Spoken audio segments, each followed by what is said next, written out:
আত্মসংশোধন। দৈনিক আত্মসংশোধন মানে মানে রোজ নিজেকে বেটার করা। ঠিক আছে, আজকে যেটা আছো আজকে কীভাবে আরও বেটার করা যায়, ঠিক আছে, তখন কীভাবে এটাকে বেটার করা, ইংলিশ এটাকে বলে ডায়েরি লিখতে। আমরা যে ডায়েরি লিখি না আমরা, হ্যাঁ ডায়েরি কখন লিখি, ডায়েরি লেখার অ্যাকচুয়াল নিয়মটা কখন, রাত্রে ঘুমানোর আগে ডায়েরিটা লিখলে থাকে। ঠিক আছে, সারাদিন কী করলে, সকালে কটার সময় ঘুম থেকে উঠলে, ঠিক আছে, তারপরে ব্রাশ করলে, ব্রেকফাস্ট করলে, তারপর কী কী করলে, এগুলো আমরা কী করি রাত্রে ঘুমানোর আগে সেটা লিখি। এবার লিখলে কী লাভটা হয়, যেমন দেখো আমাদের এই বইটাতে মোট 35টা প্রশ্ন আছে। ঠিক আছে, 35। তো 35টা প্রশ্নের মধ্যে প্রথম প্রশ্ন রূপরেখা পড়বে এক এক দিব সবাইকে। প্রথম প্রশ্নটা হচ্ছে যে সূর্যোদয়ের পূর্বে ডাক্তারখান করিয়াছ কিনা। ডাক্তারখান মানে ঘুম থেকে ওঠা, সূর্যোদয়ের পূর্বে মানে সূর্য ওঠার আগে তোমরা ঘুম থেকে উঠেছো কিনা। ঠিক আছে, এটা হলো প্রশ্ন। যদি উঠা নাই তাহলে তোমার কি লিখতে হবে ডায়েরিতে, যদি উঠা নাই নো লিখতে হবে, আর যদি উঠেছি তাহলে ইয়েস।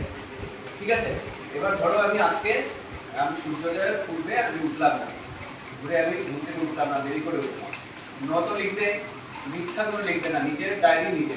ঠিক আছে, তোমার ডায়েরি অন্য কেউ দেখবে, বুঝতে পেরেছো।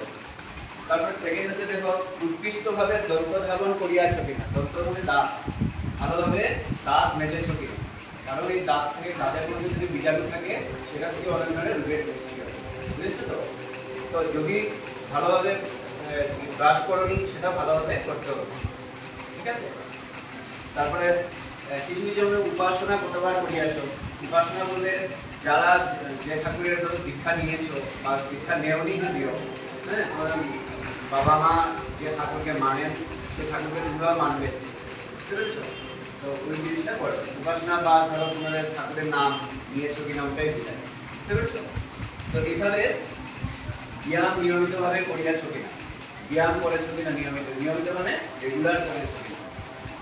ঠিক আছে, বুঝতে পেরেছো সবাই। তো এইভাবে দেখো 35টা প্রশ্ন আছে, তোমরা এগুলো দেখবে। আর এই পিছন দিকে দেখো, পিছন দিকে দেখবে তোমরা এইভাবে লেখা আছে, হ্যাঁ এই যে 1 2 এইভাবে দেখবে 1 2 3 4 5 করে এই পেজে হলো তোমাদের 17টা 17 নম্বর আছে। তারপরে এই 18 থেকে 35 পর্যন্ত কতটা প্রশ্ন বলেছিলাম, 35টা বলেছিলাম না, 18 থেকে 35 পর্যন্ত আছে।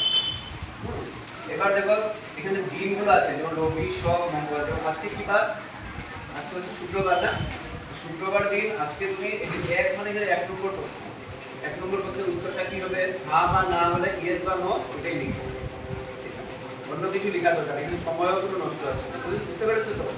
এবার আজকে ধরো তুমি সূর্যোদয়ের আগে উঠলে না, যদি উঠবানি তাহলে নো লিখবে। এবার আগামী দিনে তুমি চেষ্টা করবে যাতে এটাকে ইয়েস লেখা যায়, বুঝতে পেরেছো। তো দিনলিপি লেখার কারণটাই হলো যে আমরা নিজেকে কিভাবে উন্নত করতে পারি, বেটার করতে পারি। আর বুঝতে পেরেছো, আজকে যেটা আছি আজকে থেকে আমি কালকে আরেকটু বেটার হলাম, কালকে থেকে আমি তারপরে দিন আরেকটু বেটার হলাম। ঠিক আছে, এভাবে দিনলিপি লিখলে একজন মানুষ যদি সে চেষ্টা করে, ভালোভাবে যদি চেষ্টা করা যায় তাহলে সে একটা ভালো মানুষের পরিণত হতে পারে, বুঝতে পেরেছো। এবার এই প্রশ্নগুলো তোমরা পড়বে, তারপরে এই প্রশ্নগুলোর এক্সপ্লেনেশনও পিছন দিকে আছে।